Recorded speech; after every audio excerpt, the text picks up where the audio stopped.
So hey guys, Vinay this side. ये हमारी D triple S B और केवीएस की क्लास थर्ड है। जो हमारा ये क्लासेस चल रही हैं, इस क्लासेस में हम आपको प्रैक्टिस करा रहे हैं केवीएस और डी ट्रिपल एस बी दोनों के लिए। दोनों का सिलेबस लगभग सेम ही है, ठीक है। तो क्लास थर्ड है, क्लास को स्टार्ट करते हैं। चलिए, ये भी हमारा प्रीवियस ईयर पेपर है डी ट्रिपल एस बी का, वो हम सॉल्व करने जा रहे हैं, ठीक है ना। और इसके बाद भी मैं आपको डी ट्रिपल एस बी का कराऊंगा, फिर जो मैं आपको सैटरडे को सॉल्व कराऊंगा वो मैं केवीएस का पेपर सॉल्व करा दूंगा। तो ऐसे मिक्स चलेगा हमारा सारा सेटअप। चलो वीडियो को देखते हैं। 4 words are given out of which only 1 word is spelled correctly. भैया एक वर्ड है जिसकी करेक्ट स्पेलिंग है, वो बताना है हमें। कॉमेडियस गलत, कॉमेडियस गलत, कॉमेडियस बिल्कुल गलत। क्या स्पेलिंग होगी करेक्ट? करेक्ट स्पेलिंग है आपकी कॉमोडियस, COMMODIOUS। कॉमोडियस का मतलब क्या होता है मेरे भाई? कॉमोडियस का मतलब होता है कोई भी चीज जो बड़ी ही रूमी हो, बड़ी ही स्पेशियस हो। रूमी हो, स्पेशियस हो, स्पेशियस मतलब बहुत ज्यादा जगह हो, उसमें बहुत बड़ी हो, रूमी हो, और एंड कंफर्टेबल हो, कंफर्टेबल हो, रूमी एंड कंफर्टेबल। ठीक है, तो आपका पहला आंसर हो जाएगा फर्स्ट। नेक्स्ट पढ़ते हैं। Select the word that is similar in meaning. सिनोनियम बताना है हमें। सिनोनियम मतलब होता है आपका सिमिलर वर्ड। एमिकेबल। एमिकेबल तो मैं भाई कई बार बता चुका हूँ। एमिकेबल का मतलब होता है एमिएबल। अब सर ये एमिकेबल का मतलब क्या है? सी हटा दो। एमिएबल भी एक वर्ड होता है, नया वर्ड बन जाएगा AMIABLE। एमिएबल इसका मतलब होता है friendly and pleasant in nature, दोस्ताना जिसे हम बोलते हैं, ठीक है। तो एमिएबल हो गया। ये बंदा ही बड़ा कॉर्डियल होता है, कॉर्डियल, CORDIAL, कॉर्डियल होता है। इसके लिए ए से एमिएबल वाले 3 वर्ड याद रखो। एमिकेबल, एमिएबल और एफेबल, AFFABLE। इसका मतलब भी क्या होता है मेरा भाई? इसका मतलब भी होता है फ्रेंडली। तो friendly and present cordial, CORDIAL। एक होता है कॉन्जिनाइल, CONGINAL, कॉन्जिनाइल। ये इन सारे वर्ड जो मैंने आपके लिए लिखे हैं, इन सब का मतलब है दोस्ताना, फ्रेंडली, ठीक है। तो रेडिकल, रेडिकल मतलब होता है क्रांतिकारी, ठीक है ना। तो ये तो नहीं होगा। सिनोनिम बताना। कॉर्डियल आपका करेक्ट आंसर है। फेरोशियस मतलब होता है जो बड़े ही गुस्से में रहता है, एग्रेसिव रहता है। फेरोशियस डॉग, बड़ा ही एग्रेसिव डॉग है, गुस्से में रहता है। हॉस्टाइल मतलब दुश्मन, ठीक है। हॉस्टाइल, हॉस्टिलिटी मतलब दुश्मनी, हॉस्टाइल मतलब दुश्मन। वैसे एनिमिटी मतलब भी दुश्मनी। तो आपका करेक्ट आंसर हो गया सेकंड। नेक्स्ट बढ़ते हैं हम। Select the most appropriate meaning of the given idiom. क्या ईडियम है? Hello in a hand basket, ठीक है। किसी पर्सन ने आपके हाथ में एक बास्केट दी, ठीक है, और उस बास्केट में आपका क्या था? उस बास्केट में एक चिट्ठी थी जो कि कहाँ जाएगी? हेल पे जाएगी। मतलब हेल मतलब बर्बादी की तरफ जाएगी। तो किसी ने आपको बास्केट दी और उसमें एक चिट्ठी थी, आपको लगा सरप्राइज है, आपने खोला और उसमें था भैया ये तो दरवाजा है हेल का, ठीक है। एक होता है ना हेवन मतलब स्वर्ग, और हेल मतलब नर्क। तो हेवन एंड हेल। तो आप ये देखो, हेल में जाने की बास्केट, कोई आपको हेल में, नर्क में, हेल में जाने की बास्केट देगा, तो उसका मतलब क्या है भैया? सब बर्बादी हो जाएगी, कंप्लीट डिजास्टर, पूरी बर्बादी, डिट्रॉय रेटिंग का कारण बनेगा। तो angry and overcome by emotions, नहीं भाई। To have a dispute with someone, किसी से झगड़ा हो गया, नहीं। फुल डिवोशन है, नहीं यार। डेटोरेटिंग मतलब बहुत ही ज्यादा कंडीशन बद से बदतर हो जाएगी, बेकार हो जाएगी, और कंप्लीट डिजास्टर, सब बर्बाद हो जाएगा, स्टेट ऑफ र्यूननेस है ये। फर्स्ट आंसर हो गया। नेक्स्ट देखते हैं। नेक्स्ट है आपका क्या? Select the word segment that substitute replaces the bracket. ठीक है, आपको एरर बताना है, ठीक है ना। और आपको बेसिकली सेंटेंस इंप्रूवमेंट है, जो ब्रैकेट में है आपको दिखाना है कि इसको इंप्रूव करके लिखना। तो रीनोन्ड ऑथर, बड़े ही मशहूर प्रसिद्ध जो ऑथर थे, टोनी अवार्ड, उनको अवार्ड मिला है, ठीक है। बॉब फॉसी उनका नाम है, has credit modern day drama, ठीक है। उन्होंने अपने इस ड्रामा को क्या दिया? क्रेडिट दिया for having a deep impact on his writing style, कि भैया बहुत अच्छा इम्पैक्ट डालने में वो जो लिखते हैं उस पे, उनकी राइटिंग स्टाइल पे। To having a with deep impact, नहीं। With having, as having. देखो मेरे भाई, एज तो हम कभी भी तब लगाते हैं जब हमें कोई रीजन बताना हो। As, because, since, since time के लिए भी, सिंस रीजन के लिए भी। तो ये एज वगैरह तो नहीं आएगा, ठीक है। टू हैविंग, अब देखो यहाँ पे जब हैविंग ये जो वर्ब आ रही है ना, तो आपको इस वर्ब के साथ, इस हैविंग के साथ एक V3 भी चाहिए अगर आप ऐसा बोलना चाहते हो। मेरे भाई ध्यान तो समझना, हैव प्लस में V3। लाइक अगर मैं बोलूं अभी कोई वर्ब की फॉर्म नहीं गिवन है तो मैं हैड का यूज करूंगा, ठीक है। जैसे मैं बोलूँ, मैं इतनी बड़े कंसेप्ट को भी इतनी छोटे से मैं समझा नहीं पाऊंगा, बट मैं आपको अच्छे से तब भी बताता हूँ। जैसे मैं बोलूँ हैव हैड या हैविंग हैड का यूज होना चाहिए, ठीक है। अब देखो, जैसे मैं बोलूँ they have had some fight among themselves। Sir क्या मतलब है इसका? They have had some fight among themselves, यार हुई होंगी उनके बीच में थोड़ी लड़ाई पहले।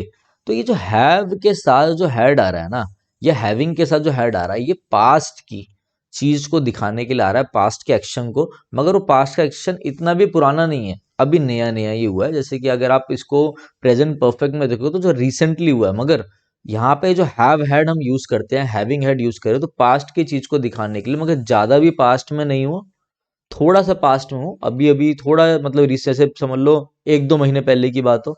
और हम हैविंग हैड, हैव हैड का टाइम के सिनेरियो में तो ऐसे यूज करते हैं। और क्या यूज करते हैं हम? जब भी हमें दबाव दिखाना हो कि भैया ये चीज इस चीज की वजह से हुई है, हमें इम्फोसिस शो करना हो, क्या यूज शो करना हो? इम्फोसिस, हमें दबाव देना, हमें फोर्स दिखाना हो उस बात पे। तो ये फोर्स दिखा रहा है कि भैया जो भी मेरा ये जो मेरा राइटिंग स्टाइल है, इस पे ये डीप इम्पैक्ट किसने डाला है? इस ड्रामा ने डाला है, ये जो प्रसिद्ध बंदा है ये बता रहा है, ठीक है। तो हैविंग के साथ यहाँ पे एक वर्ब चाहिए, having had a deep impact on his writing style, ठीक है। और फॉर, फॉर वही रीजन के लिए कि लाइक कोई पर्पस बता रहा है या कुछ बता रहा है, मैं इस चीज को इस चीज के लिए कर रहा हूँ, I am doing this for मतलब दिस जॉब, ऐसे नहीं नहीं नहीं, हमें चाहिए कि क्यों, विद। तो इन ऑप्शन से ये सेंस आ रही है, ठीक है। बाकी मैंने आपको एक्सप्लेन कर दिया, शॉर्ट वे में एग्जांपल भी दे दिया। तो आपका आंसर जाएगा with having had a deep impact on his writing style. Clear है मेरे भाई? आगे बढ़ते हैं। No sooner did I reach the airport when, बस मैं यहीं रुक गया।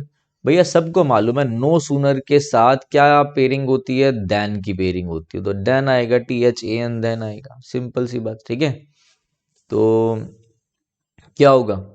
नो सूनर डिड आई, देखो अब आप बोलोगे सर यहाँ पे भी देन है, यहाँ पे तो वैन है, कट गया। इंप्रूवमेंट चाहिए, बिल्कुल चाहिए, ये भी कट गया। अब आप बोलोगे सर इधर भी देन है, इधर भी देन है।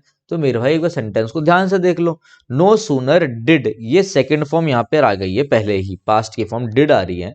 जब हम डू का डिड यहाँ पे पहले ही बना चुके हैं इन्वर्जन में, तो डिड के बाद जो सब्जेक्ट आ रहा है, जब हम सेकंड फॉर्म यहाँ पे यूज कर चुके हैं, तो यहाँ तो हमें वर्ब की फर्स्ट फॉर्म ही लानी चाहिए।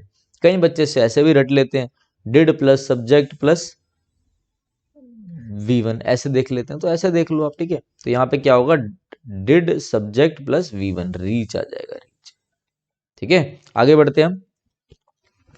Fill in the blanks with the most appropriate choice. एक मिनट, तो इसका आंसर आपका क्या हो जाएगा? सॉरी एक मिनट रुकिए, इसका आंसर आपका हो जाएगा डिड, यहाँ पे रीच होना चाहिए, तो ये भी कट गया। आपका आंसर होगा no sooner did I reach the airport, ठीक है। यहाँ पे भी ध्यान आ रहा है, ठीक है ना। डिड यहाँ पे डू का डिड बना चुके हो, उससे सब्जेक्ट के साथ सीधा V1 का यूज होगा, ठीक है। फोर्थ आंसर है। नेक्स्ट बढ़ते हैं। It was dash that every one understood the rule so that this will not happen again. It was dash, भाई ये चीज क्या है? बस रुक गए कि भाई एवरीवन, सब रूल समझ चुके हैं, डेट ये चीज दोबारा कभी नहीं होगी, ठीक है ना। अब देखो, अब ये सब वो कैब का खेल है मेरे भाई, वो कैब का खेल। आपको कुछ नहीं मालूम वो क्या बोल रहा है, आपको पता है एवेनेसेंट का मतलब होता है एफेमरल, EPHEMERAL। सर ये एफेमरल क्या मतलब? जो चीज कम टाइम के लिए हो, शॉर्ट पीरियड ऑफ टाइम के लिए हो, शॉर्ट पीरियड ऑफ टाइम, ठीक है सर, ठीक है। इम्पेरेटिव का मतलब है जो चीज बहुत ही इंपॉर्टेंट हो, एसेंशियल हो, बहुत ही जरूरी हो, इंपॉर्टेंट हो, सही है। वेल का मतलब क्या है? वेल का मतलब है जैसे कहते हैं ना, वेल ऑफ कश्मीर, घाटी, ठीक है। एमबी वर्जन का क्या? एमबी वर्जन, अब मैं आपको बताता हूँ, एक वर्ड होता है, आपने बहुत सुना होगा, एम्बीवर्ट। कुछ लोग एक्सट्रोवर्ट होते हैं जो बहुत ज्यादा बोलते हैं, कुछ लोग इंट्रोवर्ट होते हैं जो कम बोलते हैं, दबे दबे रहते हैं, रेटिसेंट होते हैं, टेसिटन होते हैं, शाय होते हैं, टिमिड टाइप होते हैं।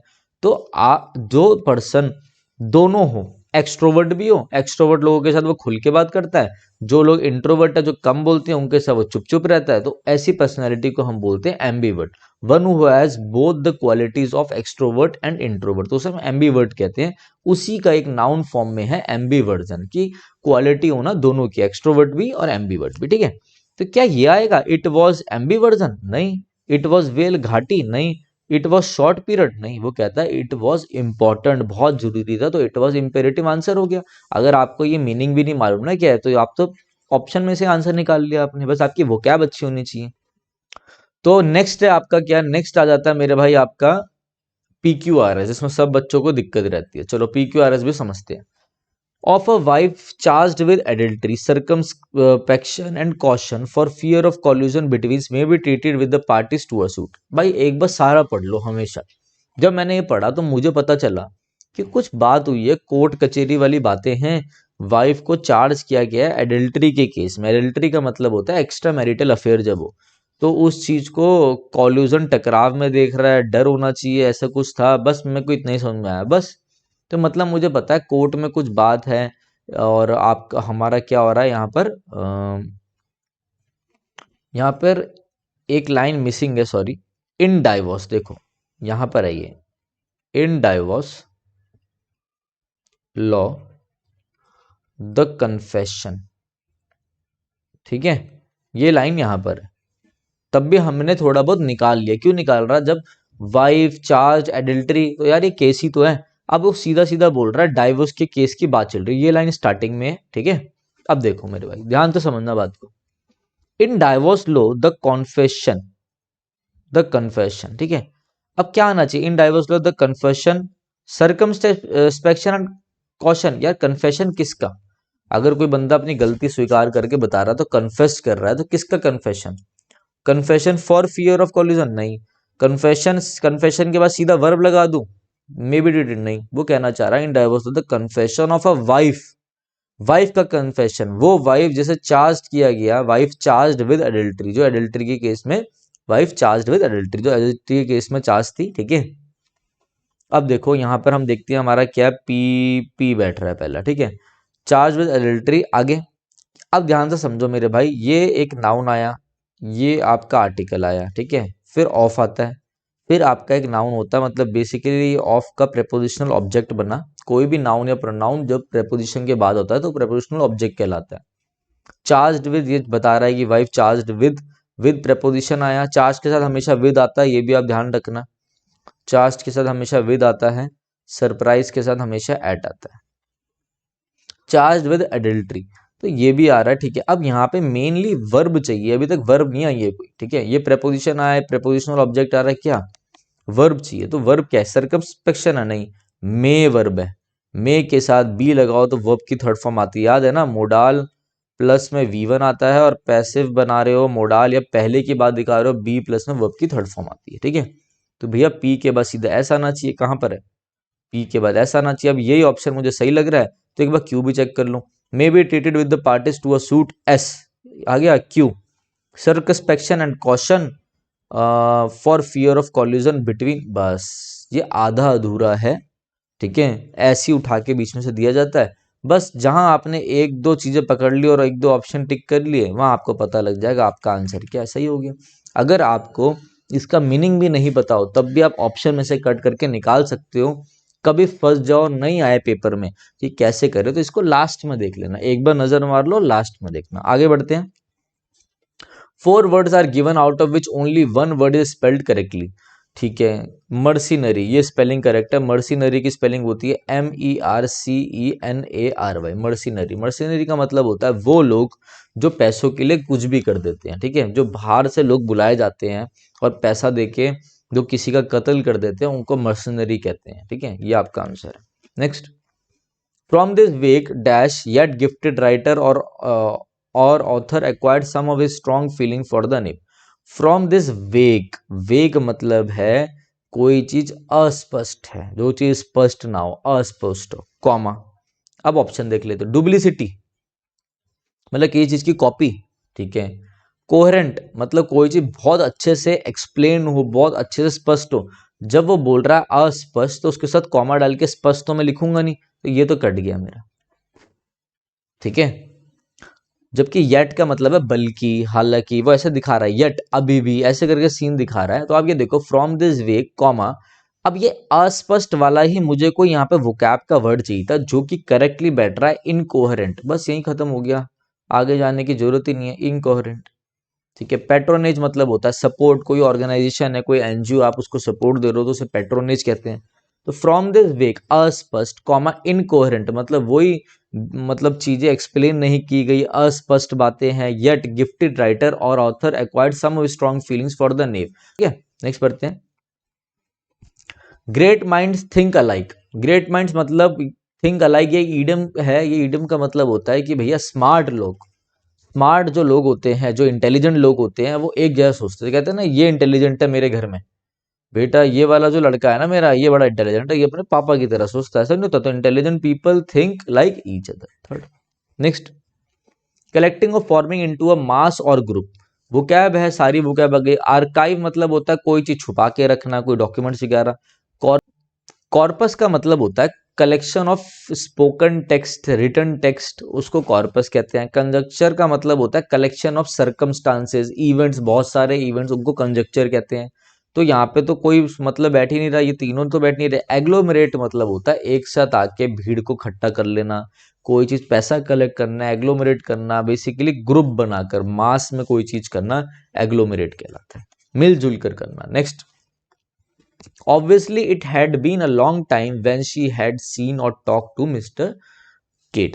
obviously यार बहुत लंबा समय हो गया है, तब, when या जब उनकी बात हुई थी। वो तो कहना चाह रहे हैं कि ये लाइन कहना चाहिए कि बहुत लंबा समय हो गया है तब से उनकी बात नहीं हुई। तो when तो गलत है। when I was doing this thing, जब मैं ये काम कर रहा था, when तो सेंस नहीं है। तो जब तब से बात नहीं हुई है, तब से लेकर कोई चीज, कोई टाइम पीरियड गिवन नहीं है, पॉइंट ऑफ टाइम की बात मैं कर रहा हूं ऐसा सोच के, अ लॉन्ग टाइम एगो ऐसा कुछ सोचकर। तो यहाँ पे मुझे यूज करना चाहिए सिंस। तो सिंस शी हैड सीन, ना उन्होंने देखा है, ना बात हुई है उनकी किससे, मिस्टर केट से। तो क्या होगा, it had been long time out of when, या व्हेन, ये आपका एरर हो जाएगा। ठीक है, नेक्स्ट बढ़ते हैं। प्रिकॉशियस, प्रिकॉशियस मतलब होता है किसी बच्चे के अंदर, एक चाइल्ड के अंदर वो मैच्योर हो जाए बिफोर एज, अपनी एज से पहले, या उसके अंदर क्या आ जाए, कुछ आप कह सकते हैं उसकी मेंटल एबिलिटीज उसकी एज से पहले डेवलप हो जाए, तो उसे हम क्या बोलते हैं, उसे हम बोलते हैं प्रिकॉशियस। तो ऐसे लोगों को हम बोलते हैं एडवांस्ड फर्स्ट। ठीक है, अनाउंस्ड, कोई चीज अनाउंस करी जाए, कन्विंस करी जाए, तो पता ही है आपको। ठीक है, और सफिस्ट का, चलो इसका मतलब, चलो आप एक काम करिए, इसका मतलब मुझे कमेंट में बताओ, देखते हैं कि कौन बच्चा पढ़ाई कर रहा है, सच में कौन पढ़ रहा है। नेक्स्ट देखते हैं 15th, बोरिंग और unpleasant work that does not require special skill and usually does not pay much।